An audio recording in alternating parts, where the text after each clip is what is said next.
Fourth part करते हैं हम। फोर्थ पार्ट में आपको बोला हुआ है पीडीसी एंड बीईसी, ठीक है। ये रहा पीडीसी छोटी ट्रायंगल और ये रहा बीईसी बड़ी वाली ट्रायंगल, ठीक है। अब इनको करना है, देखिए अगर आप पीडीसी में देखें ये वाला एंगल आ रहा है और अगर आप बीईसी में देखें तो भी ये वाला एंगल आ रहा है। अब बात वही है कि एंगल सी फिर से पूरा नहीं आ रहा, आधा आ रहा है, तो इसका नाम लिखना पड़ेगा। पीडीसी में हम क्या लिख सकते हैं, एंगल पीसीडी, तो वो लिखा। बीसीई में क्या लिख सकते हैं, एंगल बीसी, तो वो लिख दिया। है बात वही है कि एंगल सी है, तो एंगल सी कॉमन आ गया। दूसरा, इस वाली ट्राइंगल में पीडीसी में एंगल 2, ये वाला एंगल 90 डिग्री है, और अगर बड़ी वाली ट्राइंगल बीसी में बात करें तो एंगल 690 डिग्री है। तो दोनों आपके पास एंगल वाले रीजन आ गए। अगर एंगल वाले रीजन आ गए मतलब आपका जो ट्राइंगल है वो सिमिलर होगी। सिमिलर किस क्राइटेरिया से हुई, ए सिमिलैरिटी से हुई, ठीक है। क्वेश्चन नंबर 8 देखते हैं अब आपके पास। क्वेश्चन नंबर 8 में आपको ना फिगर खुद ड्रॉ करनी है। आपको ABCD पैरेललोग्राम दिया हुआ है और आपको क्वेश्चन में बोला है कि AD is produce to E point तक प्रोड्यूस किया है such that BE intersects DC at point F, ठीक है। तो ऐसे फिगर ड्रॉ कर लेनी है आपने, ठीक है। अब आपको गिवन में क्या दिया हुआ है, ABCD इज अ पैरेललोग्राम, ये आपका गिवन है, ठीक है। तो लिख दिया यहाँ पे ABCD is a parallelogram. To prove आपको दिया हुआ है ABE, ये जो बड़े वाली ट्राइंगल है इसको सिमिलर करना है CFB से, इस छोटी वाली ट्राइंगल, ये दिख रही है आधी, ये बड़े वाली आधी और ये इधर छोटे वाली आधी, इनको सिमिलर करना है। अब सबसे पहले ABE ट्राइंगल लेंगे एंड CFB ट्राइंगल लेंगे। तो इन दोनों को देखते हैं, अगर सिमिलर करना है तो इस ट्राइंगल में एंगल A आ रहा है और इस ट्राइंगल में एंगल C आ रहा है। तो मैं कह सकती हूँ angle A is equal to angle C, because ये तो पैरेललोग्राम है, पैरेललोग्राम के ऑपोजिट एंगल्स तो बराबर होते हैं। तो angle A is equal to angle C, opposite angles of parallelogram are equal. दूसरा, अगर ये पैरेललोग्राम है तो ये लाइन और ये लाइन जो है वो पैरेलल होगी। पैरेलल के बीच में से जब ट्रांसवर्सल निकलती है, इधर देखिए, अब ये लाइन AD और BC पैरेलल, अब आप कहेंगे AD और BC पैरेलल थी, AE और BC थोड़ी पैरेलल है, क्यों नहीं होंगी। AD को ही तो एक्सटेंड करके AE बना है, तो अगर AD BC के पैरेलल है तो AE पूरी भी BC के पैरेलल होगी।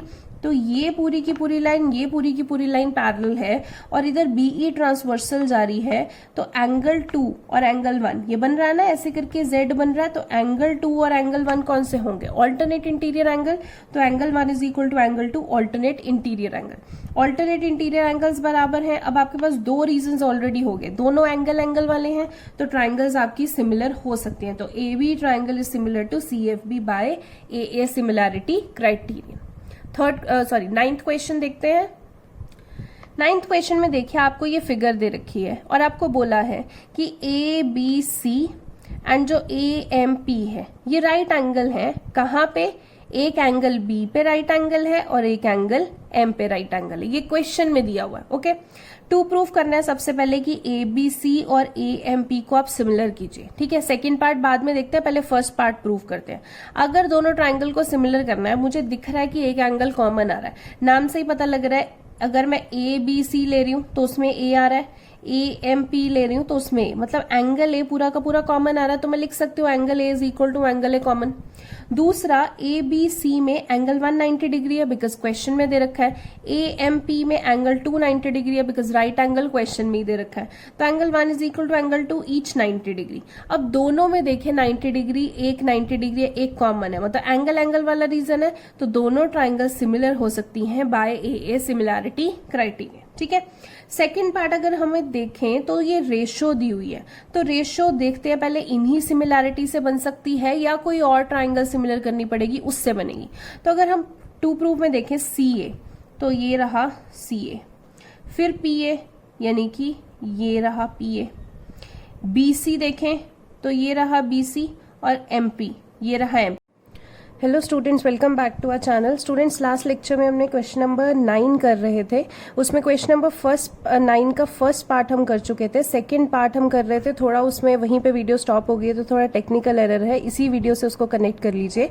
आपका क्वेश्चन नंबर फर्स्ट पार्ट में जो हमने किया था 6CA/PA is equal to BC/MP, हम कर रहे थे कि अगर ABC ट्राइंगल AMP ट्राइंगल के सिमिलर रहेगी तो इन्हीं में ये दोनों साइड्स आ रही हैं। तो देखिए, अगर CA देखें जो आपको प्रूफ करने के लिए बोला है, ये रही CA और ये रहा PA, इधर BC और इधर MP, ठीक है।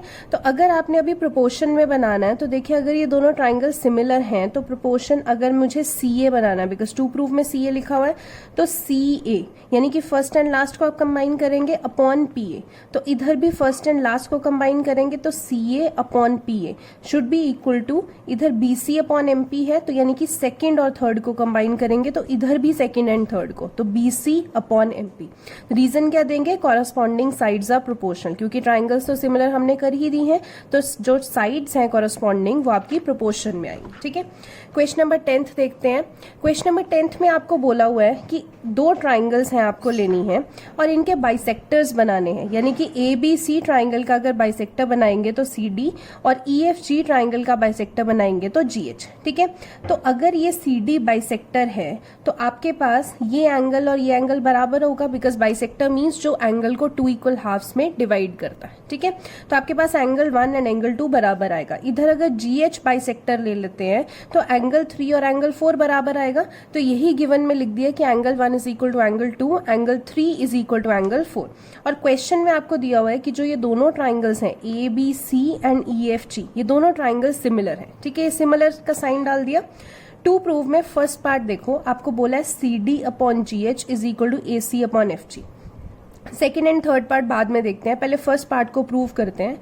अगर आपको CD अपॉन GH बोला तो पहले CD साइड देख लेते हैं, ये रही CD साइड, अपॉन GH ये इधर है, AC अपॉन FG, तो AC ये रही, FG ये रही। तो अगर देखें तो ये वाली ट्राइंगल बन रही है और ये वाली ट्राइंगल बन रही है, यानी कि ACD ट्राइंगल और FGH ट्राइंगल को अगर आप कॉन्ग्रुएंट कर देंगे तो आपकी साइड्स जो हैं वो प्रोपोर्शन में आ जाएंगी, ठीक है। अब फर्स्ट पार्ट प्रूव करते हैं। सबसे पहले आपको दिया हुआ है ABC और FEG, ये दोनों ट्राइंगल सिमिलर हैं तो इनके कॉरस्पॉन्डिंग एंगल्स तो बराबर आएंगे, यानी कि इस ट्राइंगल का एंगल C और इस ट्राइंगल का एंगल G ये बराबर आएंगे, ठीक है। तो आपके पास angle C is equals to angle G आ रहा है, तो अगर C और G बराबर है तो इनके हाफ्स भी बराबर होंगे, तो half of angle C would be equal to half of angle G। तो हाफ ऑफ एंगल C, अब वो ये भी हो सकता है, एंगल 1 भी हम ले सकते हैं, एंगल 2 भी, बट हम वो लेंगे जो हमें आगे 2 प्रूफ में चाहिए। तो 2 प्रूफ में तो हमने ये वाली ट्राइंगल कॉन्ग्रुएंट करनी है, तो हाफ ऑफ C हम क्या लेंगे? एंगल 2। इधर 2 प्रूफ में एंगल FHG ट्राइंगल कॉन्ग्रुएंट करनी है, तो इसमें हाफ ऑफ G क्या लेंगे? एंगल 4। तो यहाँ पे angle 2 is equal to angle 4 ले लिया। तो फर्स्ट पार्ट को प्रूफ करने के लिए इन triangle ACD and triangle FGH इनको लेंगे तो angle 2 is equal to angle 4, एक रीजन हो गया। दूसरा reason, angle A is equal to angle F रहेगा, बिकॉज अगर पूरी की पूरी ट्राइंगल सिमिलर है तो उनके कॉरस्पॉन्डिंग एंगल्स तो बराबर रहेंगे, तो angle A would be equal to angle F। तो ये सेकंड रीजन हो गया। सिमिलैरिटी के लिए हमें 2 ही रीजंस चाहिए, तो दोनों एंगल वाले रीजंस हो गए। तो ACD triangle is similar to FGH by angle similarity. अगर ट्राइंगल सिमिलर होंगी तो उनकी जो साइड्स हैं वो भी प्रोपोर्शन में होंगी। तो अगर आपको चाहिए CD अपॉन GH, यानी कि इस ट्राइंगल की आखिरी 2 CD, तो इधर भी आखिरी 2 GH, तो CD upon GH is equal to, इधर चाहिए AC अपॉन FG, यानी कि अगर हम फर्स्ट 2 टर्म्स AC लेंगे तो इसकी भी फर्स्ट 2 टर्म्स FG, तो ये आप ले लेंगे। ये आपने 2 प्रूफ को देख के बनाना है और जबरदस्ती नहीं बनाना। अगर आपकी ये वाली साइड्स इस ट्राइंगल में नहीं आ रही हैं, इट मीन्स आपने ऊपर कहीं गलती की हुई है, ठीक है। अभी ये बिल्कुल एक्यूरेटली बन रही है बिकॉज ऊपर से सही चल रहा है। तो आपने यहाँ पे ब्रैकेट में हम हर बार अभी तक लिखते आ रहे हैं कॉरस्पॉन्डिंग साइड्स आर प्रोपोर्शनल, या तो आप वो लिख सकते हैं या फिर CPST लिख सकते हैं, corresponding parts of similar triangles, ठीक है। इसी का सेकेंड पार्ट देखिए, आपको DCB is similar to HGE करना है। तो अगर DCB ये ट्राइंगल रही, ये HGE ये ट्राइंगल रही, आपको सिमिलर करनी है, तो आप क्या करेंगे, एक तो एंगल B और एंगल E बराबर आ रहा है, तो angle B is equal to angle E। दूसरा, इधर angle 1 is equal to angle 3 भी तो बराबर आएगा, बिकॉज अगर पूरा C एंगल G के बराबर कर रहे हैं तो C का हाफ एंगल 1 और G का हाफ एंगल 3 भी तो बराबर होगा, जैसे हमने 2 इज इक्वल टू 4 किया था। तो angle 1 is equal to angle 3 proved. Third part में आप देखिए DCA is similar to HGF, ये आपको करना है।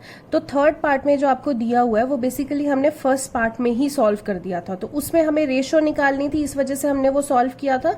तो हम क्या करेंगे, ये सिर्फ दो जो रीजंस हैं यही आपने यहाँ पे लिखना है, बिकॉज ये ट्राइंगल और ये ट्राइंगल सेम ही है। So third part is same as first part, ठीक है, तो और कुछ नहीं करना।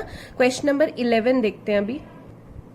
क्वेश्चन नंबर 11 में देखिए आपको दिया हुआ है ABC ट्राइंगल है, यहाँ पे AD इज perpendicular to BC and EF is perpendicular to AC।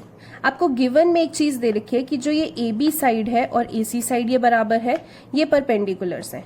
To proof में आपको बोला है कि ABD is similar to ECF, ये वाली ट्राइंगल ABD दिख रही है और इधर ECF, ये आपको सिमिलर करनी है, ठीक है। तो स्टार्ट करते हैं जहां से आपको दिया हुआ है AB is equal to AC बोला हुआ है, तो AB और AC बराबर है, तो AB के सामने वाला एंगल ACB, इधर AC के सामने वाला एंगल ये बराबर होगा, तो हम लिख सकते हैं ABD एंगल ये वाला, और इधर ACB नहीं मैंने लिखा, मैंने ECF। देखिए एंगल वही ही है, बट नाम क्यों अलग चेंज किया, बिकॉज आपको टू प्रूव में ECF ट्राइंगल के हिसाब से लिखना है।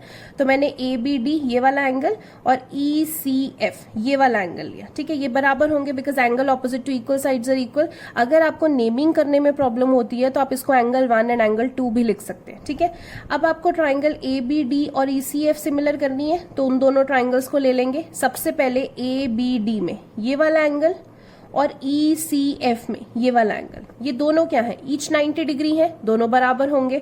दूसरा, प्रूव्ड अबव, जो ये वाला एंगल इस ट्राइंगल में था और ये वाला एंगल इस ट्राइंगल में आ रहा है, वो दोनों बराबर होंगे, हम ऊपर ही कर चुके हैं। यहाँ पे आप ऐसे भी लिख सकते हैं, इसको 1 मान सकते हैं और यहाँ पे लिख सकते हैं दैट फ्रॉम 1, ठीक है। दोनों एंगल्स बराबर आ गए। अब दो रीजंस आपके पास हो गए हैं, एंगल सिमिलैरिटी से आपकी जो दोनों ट्राइंगल्स हैं वो सिमिलर हो जाएंगे, ठीक है। इस लेक्चर में इतना ही students, thank you so much.